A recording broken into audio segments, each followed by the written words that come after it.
थापा वास्तवमा हारेकै हो। अध्यक्षको बस्न सक्नुहुन्न, उहाँलाई पद चाहिन्छ, अध्यक्ष चाहिन्छ, सम्मान चाहिँदैन, उहाँलाई पद चाहिन्छ। निश्चित रूपमा चाहिँ भ्रष्टाचार बन्द हुन्छ र विकास निर्माणको कामको रकम कहीं पनि दुरुपयोग हुँदैन। उनका जो ईमानदारता है वही बात के सुन देवे के और वो कसम खाए छथिन पटक पटक कि हम अभी वर्तमान अवस्था में माननीय छथिन और वो 1 रुपया 1000 घूस खाए तो हम माय के रगत खाए, माय के खून खाए, ये बराबर कहे छथिन। वैसन ईमानदार आदमी अपने के नेपाल में दोसर हाईवे न करे। अब राप्रपा एकदम हुम के मैदान में, युद्ध के मैदान में कूद गए। निश्चित रूप में मुल्क भर में अपने के जनता के एक शांति सुरक्षा, जनता के घास बास, जनता के की कहे अपने के शिक्षा स्वास्थ्य में निश्चित रूप से जैसे राप्रपा अहम भूमिका खेले के धारणा रखले छे।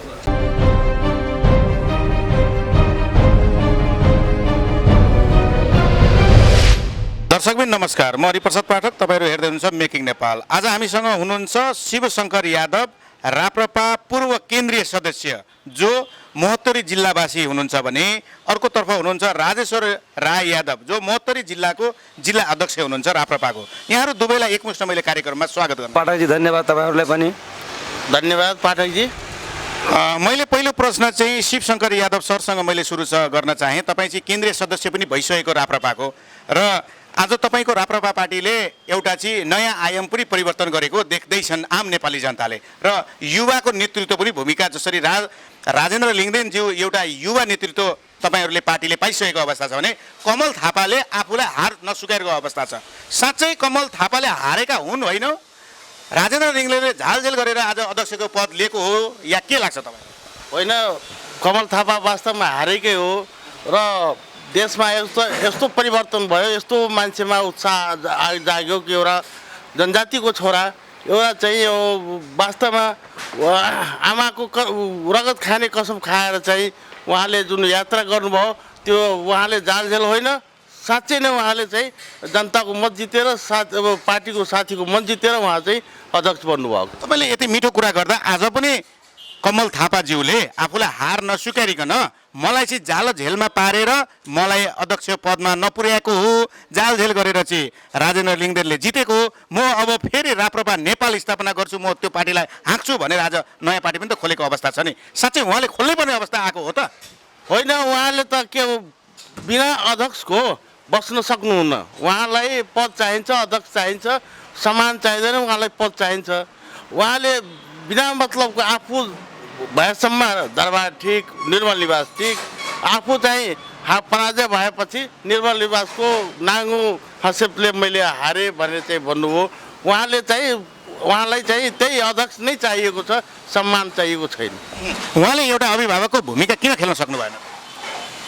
अध्यक्ष चाहिन्छ, उहाँलाई त्यही पद चाहिन्छ, पद बिना बाँच्न सक्दैन उहाँले। अब म यता हाम्रो राजेश्वर यादवतिर पनि आउन चाहे। तपाईँ चाहिँ एउटा राप्रपाको जिल्ला अध्यक्ष हुनुहुन्छ। आज तपाईँको पार्टीमा एक प्रकारको भुइँचलो नै आएको अवस्था छ। धेरै युवाहरू राजेन्द्र लिङ्गदेन अबको विकल्प भनेर भनिराखेको अवस्था छ। कतिपयले यो हुर्र आएको बाढी हो, यो भोलि बढारेर लग्छ, यो बाढी सुकेर पनि जान सक्छ भन्ने कुरा छ। अब तपाईँ महोत्तरीवासी भएकोले पनि गर्दाखेरि यो पार्टीलाई अगाडि कसरी लाग्छ? हेर्नुहोस्, हाम्रो श्रद्धेय अध्यक्षज्यूलाई हामी यो राष्ट्रिय प्रजातन्त्र पार्टी प्रति धारणा राख्ने र पार्टीमा नेतृत्व पङ्क्तिले पनि र कार्यकर्ताले पनि हामी महाधिवेशनबाट उहाँलाई छानेका हौँ र हामीलाई राप्रपा पार्टीमा नेतृत्व परिवर्तन पनि चाहिएको थियो, किनभने युवा पिँढीमा त्यो चाहिँ हामी यो मुलुकवासीले गऱ्यौँ र अब निश्चित रूपमा चाहिँ यो दीर्घकालीन जान्छ। उहाँको जुन एउटा अठोट छ, पार्टीलाई बनाएर लानुहुन्छ र मुलुकलाई चाहिँ एकचोटि जिम्मा पनि लिने हैन, मलाई लाग्छ दिने जिम्मा पनि दिने चाहिँ यो मुलुकवासीले चाहिँ अवश्य विश्वास गर्छ भन्ने मलाई लाग्छ। अब तपाईँको राजेन्द्र लिङ्गदेन तपाईँकै महोत्तरी जिल्लामा पनि आउँदै हुनुहुन्छ भन्ने हामीहरूले खबर पाएका छौँ। 30 गते चाहिँ राजेन्द्र लिङ्गदेन लगायत तपाईँहरूको प्रवक्ता ज्ञानेन्द्र शाही लगायतका रेखा थापा लगायतका टिमहरू आउँदैछ।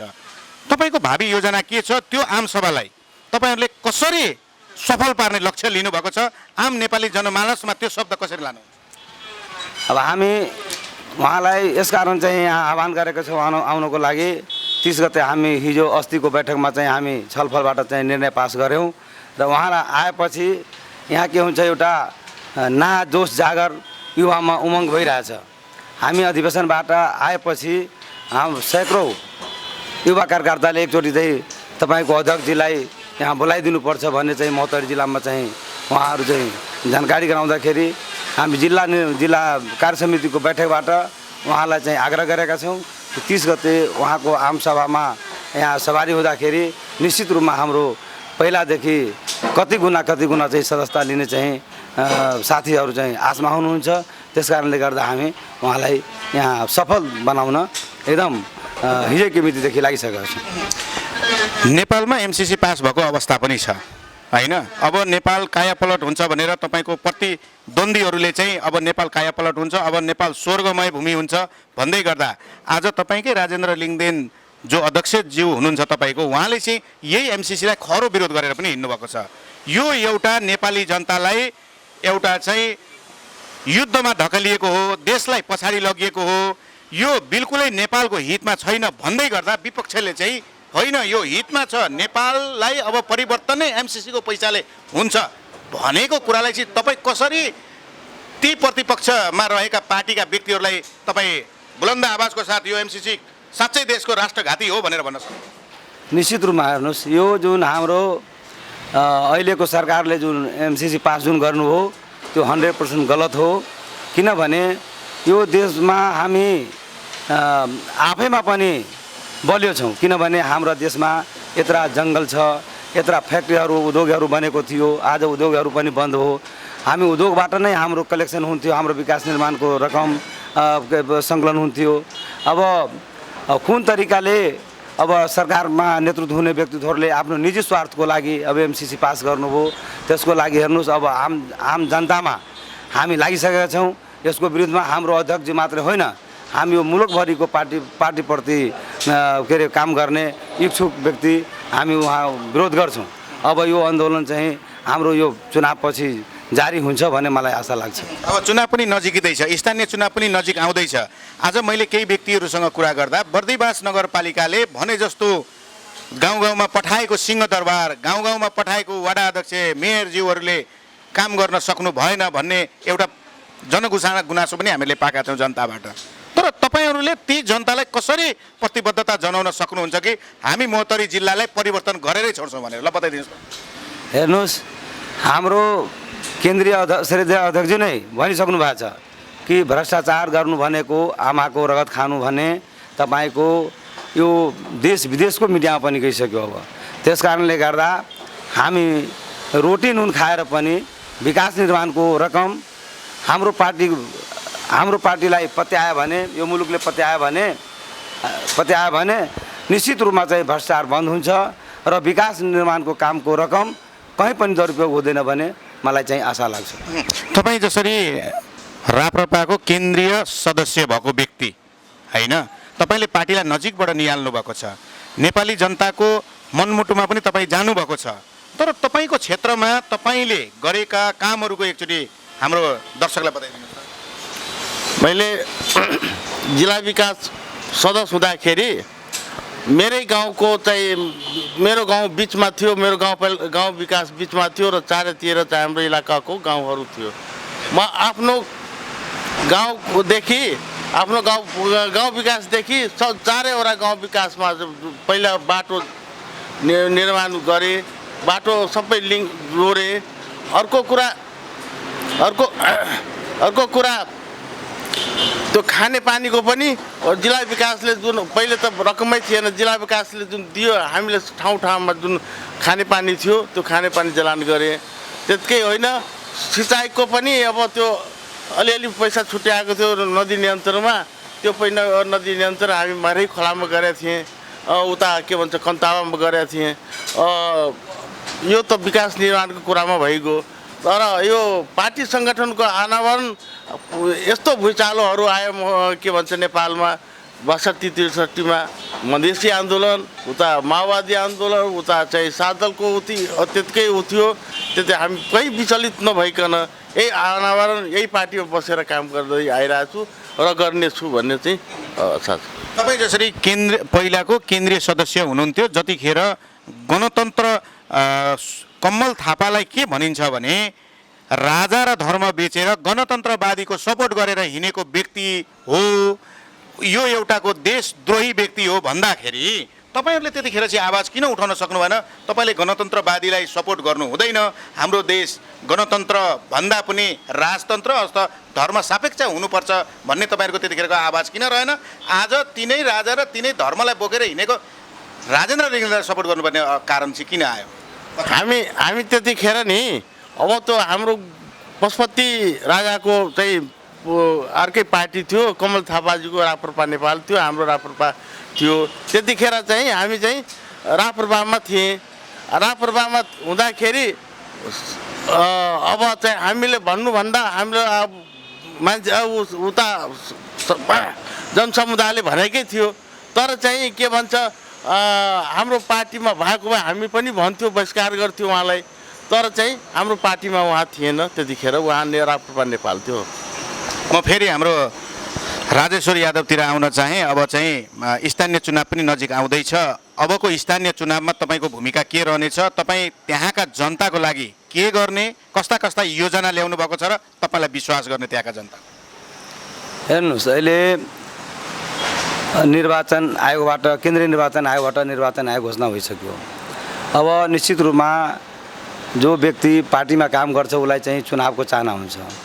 चुनावमा अहिलेको जुन परिस्थिति छ त्यस परिस्थितिमा निश्चित रूपमा चाहिँ हाम्रो केन्द्रबाट नै चाहिँ के छ भने अब गाउँ-गाउँमा, टोलमा विकास जुन विकास निर्माण काममा जुन अहिलेसम्म जुन भ्रष्टाचारी गरेको छ, जुन अहिले तपाईँको तीव्रता ल्याएको छैन, त्यस कारणले गर्दा त्यो पनि अब टोलमा चाहिँ एउटा त्यो आवाज दिने र प्रत्येक वाडादेखि चाहिँ नगर गाउँदेखि तपाईँको इलाकासम्म चाहिँ चुनाव लडेर आउने चाहिँ हाम्रो के अरे योजना छ।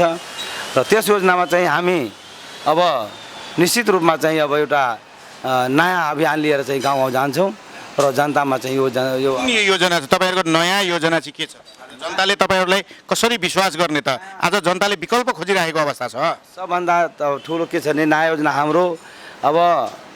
हाम्रो पार्टीको जुन एउटा विधानअनुसार यो तपाईँको हिन्दुत्वको कुरा हैन, जुन अहिले गणतन्त्रवादीहरूले अनेक रचना रचेर चाहिँ जनतालाई धोका दिएको छ। अब नेपाल जस्तो मुलुकमा निश्चित रूपमा हिन्दुत्व चाहिन्छ र अहिलेको जुन विकास निर्माण काममा जुन अहिले मूल्याङ्कन भएको छ उहाँहरूको, त्यस सन्दर्भमा चाहिँ हामी भण्डाफोर गर्ने। जस्तै गगन थापा जस्ता देशका एउटा जनताका एउटा चाहिँ आम नेपाली युवाहरूको मनको ढुकढुकी भएको व्यक्तिले 55 अरबले देश कायापलट हुन्छ, अब हामी भनेको मागेर हाम्रो देश विकास गर्नुपर्छ। आज चाहिँ अमेरिकाले 55 अरब दियो, भोलि चाइनासँग 80 अरब मागौँ, पर्सि इन्डियासँग 90 अरब मागौँ, मागेर देश चलाउँ। मागेर देश चलायो भने यो देशको परिवर्तन सम्भव छ, नत्र भने हाम्रो सम्भव छैन भन्ने जुन उहाँको एउटा आवाज छ नि, त्यो आवाजलाई तपाईँ के भन्नुहुन्छ? साँच्चै हाम्रो देशमा मागेरै चलाउनु पर्ने स्थिति छ कि छैन? होइन, त्यो माग्नु पर्ने अवस्थै हुँदैन। किनभने यहाँ सरकारमा नेतृत्व गर्ने व्यक्तित्वले तपाईँको हाम्रो मुलुकभरिको जुन आफ्नै साधन स्रोत छ त्यसलाई परिचालन गरेपछि हाम्रो नदी खोला, हाम्रो वन जङ्गल, हाम्रो यहाँको उद्योग धन्दा जो बन्द भएको छ, फ्याक्ट्री इन्डस्ट्रिजहरू जुन बन्द भएको छ, उदाहरणको रूपमा आज चुरोट कारखाना राखौँ जनकपुर, तपाईँको चिनी मिल राखौँ वीरगञ्ज, तपाईँको के भन्छ त्यो हाम्रो औद्योगिक क्षेत्र हेटौरा हैन, तपाईँको भैरवाको इन्डस्ट्री एरिया हैन, धनगढीको कैलालीको इन्डस्ट्री एरिया, काठमाडौँको के भन्छ जुत्ता कारखाना, त्यसमा चाहिँ अनेक पनि पर्छ। आज त्यही हाम्रो सञ्चालन भए हामीलाई विदेशीलाई चाहिँ केही गुहार गर्नु पर्दैन। हाम्रो युवा युवतीहरू त्यसैमा चाहिँ काम गरेर हामी चाहिँ यहाँ के अरे आफ्नो देशको विकास निर्माण गर्न सक्षम हुन्छौँ। यहाँ सबके मधेश में जीरो में देखै छै रापरपा के बारे में अहाँ सब मध्य प्रदेश में और मधेश के जनता के कथी करबै आगे जाके, एकरे बारे में कनका बता दी। वास्तव में कुछ दिन 62-63 के जन आंदोलन के बाद राप्रपा नेता सबके कारण भी यही ठाउँ में हमरा सब कमजोर पड़ली। कमजोर भेला होइतो में आज तक ल हम सब आंदोलन लागले छी ओहि में। और अब आवे वाला दिन में हमरा सबके वो भविष्य अच्छा हो जा रहा है। और हमर सबके जो अध्यक्ष छथिन राजेंद्र लिंगदेल जी, उनकर जो आह्वान है, उनकर जो मुद्दा है, उनकर जो आमा 1000 रुपया खाए, आमा की कसम खाए, वही बात से मध्य प्रदेश में भी बहुत बड़ा भूचालो आ रहा है। और वो भूचालो हमरा सबके पक्ष में वो हो जा रहा है से हमरा विश्वास है। बहुत नीक जगह आश्वासन दे रहल छी अहाँ सब। अब वही जो हत्या होइ छै, कते घर के बहू के मार के इनार में बिंगै छै, कते के झाड़ी में फेंकै छै, एकरा बारे में राप्रपा मुद्दा न उठबै छै। राप्रपा वही कहली ना, वास्तव में राप्रपा अभी तक ल कमजोर अवस्था में रहलै है। और कमजोर अवस्था में ओकर बात तो ओहनो नहीं लोग सुनै छै कमजोर आदमी के। ते लेल सत्ता वही लेल उ सब ओहन बात के दबा के रखल के कांग्रेस कम्युनिस्ट सब, ते लेल वो ऐसे कमजोर हो जा रहा है। और राप्रपा आगाड़ी बढ़े जा रहा है। श्रद्धेय अध्यक्ष राजेंद्र लिंगदेल जी कहने छै कि हम 1000 ढेवा खबै ना, माँ के हम खून खाए बराबर है, भ्रष्टाचारी हम होवे के न देवे कहने है। आई मध्य जिला में अत्याधिक भ्रष्टाचार हो रहा है।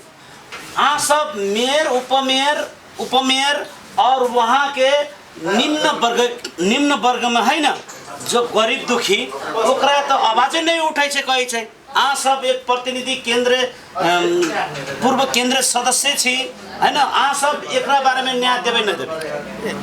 बिल्कुल अपने कहलिए सही बात है। अपने वही पहले कहली कि हम सब बहुत कमजोर अवस्था में रहलिए। आवे वाला दिन में हम सब बहुत मजबूत हो जा रहा छी। और मजबूत होते वही सब गलत काम के नंगाधार करबे। और की कहे हम सब सही सुपथ न्याय और भ्रष्टाचारी के उन्मूलन करबे। ठीक है। आप सबके ये 2 नंबर प्रदेश में जो 8 गो जिला है, ओकरा सेंटर में 30 गते श्रद्धेय अध्यक्ष जी के आह्वान कर रहल छी। ऐजा बर्दीवास में श्रद्धेय अध्यक्ष जब अतै ना, तो अहाँ सब वही जो पता न है, केकरो के नाम था नहीं, ओकनी सबके लेके अबै कि ना अबै? हमरा सबके 2 दिन पहले निर्णय भे गेलै जिला कार्य समिति से और बर्दीवास के जो हमारा स्थानीय साथी सबके साथ में रह के हम सब निर्णय कैली कि चैत 30 गते के दिन हमरा आदरणीय अध्यक्ष जी लगायत और केंद्रीय पदाधिकारी लोग अतन ते लेल की कहे छै अपने के 30 गते के 12 बजे हम सब संपूर्ण 2 नंबर मध्य प्रदेश के संपूर्ण आदरणीय दाजू भाई दीदी बहनी सबके हम अनुरोध करै छी कि अपने सब हमरा नव निर्वाचित अध्यक्ष श्रद्धेय राजेंद्र जी के भाषण सुन देवे के बाद, उनकर बात सुन देवे के बाद, उनकर जो ईमानदारता है वही बात के सुन देवे के। और वो कसम खाए छथिन पटक पटक कि हम अभी वर्तमान अवस्था में माननीय छथिन और वो 1 रुपया 1000 घूस खाए तो हम माय के रगत खाए, माय के खून खाए, ये बराबर कहे छथिन। ते लेल हम अपने सबसे अनुरोध करै छी कि चैत 30 गते 12 बजे आके उनकर भाषण, उनकर जो वक्तव्य है से सुन देवे लेल अपने संपूर्ण मध्य प्रदेश के जनता से हम अनुरोध करै छी कि आके उनकर बात सुन देल जाओ। हाँ तो बहुत मीठ बात कर रहल छी। कहूँ ई एमसीसी कॉर्पोरेशन निखा फिर मधेश के जनता के फिर न बेचते रापरपा? निश्चित रूप से अपने जो कहे छिए एक बात बेचे वाला बातें न है। वो अपन इतिहास देखा दिले छथि राजेंद्र निंगल जी। वो माननीय रह के अपन इतिहास देखा दिले छथिन और उनका जोरे 48 साल के उनका की कहे छै वो जब तत्क समिति विद्यार्थी तत्क समिति के अध्यक्ष रहथिन तो हम उनका जो केंद्रीय सदस्य रहे और उनकर बानी व्यवहार से पूर्व परिचित थी। उन वैसन ईमानदार आदमी अपने के नेपाल में दोसर हाईवे न करे। ठीक है, हम कल का रापरपा महोत्तरी जिला का श्रद्धेय अध्यक्ष के पास हम जा रहे छी। अध्यक्ष जी, अहाँ जो है गरीब निमुखा और मधेश का सब दुख पीड़ित है ना, ओकरा सबके सम्मान रूप के व्यवहार आप रापरपा से मिलत? एकदम निश्चित मिलत। वही के लेल आए हमारे अध्यक्ष जी पूरे मुल्क भर में आह्वान कर रहा छत कि सब कोई मिल के रापरपा के जिताओ। एक बेर रापरपा के हाथ में देश चलावे के मौका दो। देश चलावे का मौका जब उनका हाथ में मिलता है तो निश्चित रूप में जैसे समान व्यवहार अपने के होते ये हम अपने के आशा दिलावे छी। ठीक है, आप अपनी वोरी के और महोत्तरी जिला के एक अध्यक्ष होके के ओकनी सबके आप स्थानीय चुनाव आ रहल छै। चुनाव में कहीं कहीं विकास के नाम में लूट भ रहल छै। आप गरीब दिन दुखी आप न्याय मिलते रापरपा से? निश्चित रूप से मिलते। जे काल तक सत्ता चलल के स्थानीय सरकार चलल के वो जवाब उनका से लेवा पड़ते। लेकिन रापरपा जो है अब रापरपा एकदम हुम के मैदान में युद्ध के मैदान में कूद गए। निश्चित रूप में मुल्क भर में अपने के जनता के एकटा शांति सुरक्षा, जनता के घास बास, जनता के की कहे अपने के शिक्षा स्वास्थ्य में निश्चित रूप से जैसे रापरपा अहम भूमिका खेले के अवधारणा रखले छे। आप जो ये बात कह रहे छी जो 30 गते चैत 30 गते बर्दिवास में श्रद्धेय अध्यक्ष प्रवक्ता ज्ञानेन्द्र साई जी, केंद्रीय सदस्य रेखा थापा जी सब आ रहल छै। आपका जोन एरिया में है ना सबको बर्दिवास चलते? निश्चित। हमारा सबके जिला कार्य समिति के 2 दिन पहले जो बैठक भेलै वही बैठक में निश्चित रूप से हम सब बात रखली कि हम गांव से ये बर्दिवास के स्थल में हमारे सबके जे कथी आम सभा भ रहा है 30 गते के हम सब गांव टोल में प्रचार प्रसार में अपने के युद्ध के जैसे हम सब लागल छिए। हम सब उनका भाषण सुनने के लिए आम पब्लिक से आग्रह कर रहा छी। निश्चित रूप में आशा है कि हमार कार्यक्रम में गांव से सब महिला पुरुष दाजू सब यहाँ पहुँचतन। अंत में अध्यक्ष जी के हम कथी कहे छी कि ई 30 गते श्रद्धेय अध्यक्ष तो अबे करत। अहाँ अपना जिलावासी को अहाँ संदेश लेके अंत में शुभकामना आपने के छूटल कुछ है तो अहाँ यहाँ से शुभकामना दे दीजिए। निश्चित रूप में हम तो आम पब्लिक में जनता में ये शुभकामना देवे कि अब आगामी स्थानीय चुनाव में रापरपा में वोट दियो और एक बेर जैसे नेतृत्व करे के लिए एक बेर स्थानीय सरकार नेतृत्व करे के लिए निश्चित रूप में जैसे बलियो बनाओ रापरपा के सहयोग करूँ और भ्रष्टाचार मुक्त करूँ ये हम शुभकामना देवे। हम यहाँ पूर्व केंद्रीय सदस्य जी के पास हम आ रहा छी। अहाँ जो अपनी तरफ से भीतरी से अहाँ तो 3 बार केंद्रीय सदस्य हो रहा छी। अहाँ जो अपने जिलावासी की माई बाप बहन भाई भैया भतीजा और नव युवा को महिला शक्ति को अहाँ कैसे संदेश दे रहा छी? 30 गते अहाँ के संदेश से बर्दिवास चौक में 30 गते हम के अतै अहाँ जो भीतरी से अंत में छूटल बात सब छनी शुभकामना। हम ठीक कल अपने के माध्यम से हम एगो बात आह्वान करे चाहे छी कि सब पार्टी बार बार तो राप्रपा यही बार और वही के माध्यम से हम सब संपूर्ण मोहतरीवासी के सब माए बाबू और भाई बहन सबसे हमारा अनुरोध है कि कहै छै 30 गते चैत के 12 बजे सब संपूर्ण लोग आके और राजेंद्र जी के श्रद्धेय अध्यक्ष जी के भाषण सुन के भाषण सुन लूँ और सुने के लिए हम अनुरोध करब और उनकर जे वो जे कहतन वो जे सुन के आ जाए तो अपन निश्चित रूप से अपना गांव में टोल में घर में उनकर बात रखबै से हमर विश्वास है। यहाँहरू दुवैजनालाई आफ्ना अमूल्य शब्दहरू अमूल्य संवादहरू राखिदिनु भएकोमा हाम्रो टिमको तर्फबाट आउँदै गरेको चुनावमा तपाईँहरूको कार्यकाल सफल होस्, चुनाव एकदमै तीव्र रूपमा अगाडि गएर तपाईँहरूले स्वस्थ तरिकाको प्रतिस्पर्धा गरेर चुनावमा भाग लिनुहुन्छ भन्ने पूर्ण विश्वासको साथ कार्यक्रमबाट बिदा हुन चाहन्छु। हस्त नमस्ते।